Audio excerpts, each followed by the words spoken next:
Well, I told you that I didn't think the snow was the greatest embarrassment. That answer was an embarrassment.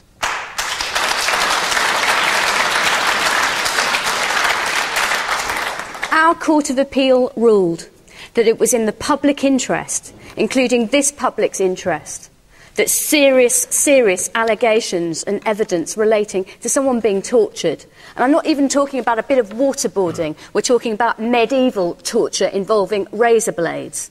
Our Court of Appeal in this country yesterday said it was in our public interest that this kind of evidence be in the public domain so that we, as citizens of this country, can all see it and ask questions about what our government was up to when all of this was going on and what British agents were up to when all of this was going on.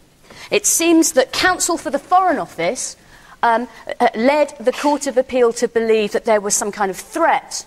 And that was the phrase used by the court, it's not my phrase, that there was a threat to withdraw or revisit intelligence cooperation between the two countries. And only for that reason did the court feel essentially bullied into not publishing that, and I quote, politically embarrassing information.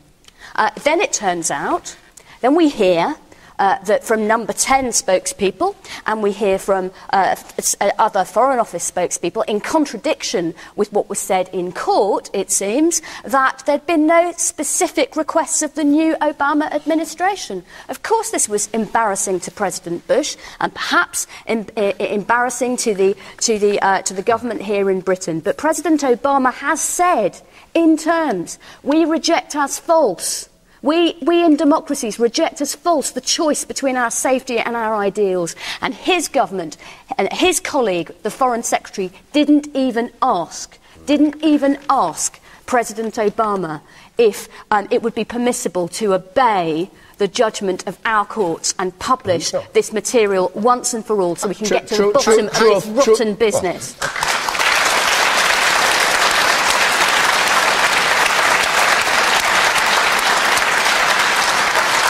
True or false, Geoff? Well, false, because the one thing that you might have overlooked in listening to that very emotional account of what took place is that actually the British government... I am emotional about torture, sir. I certainly am. The British government...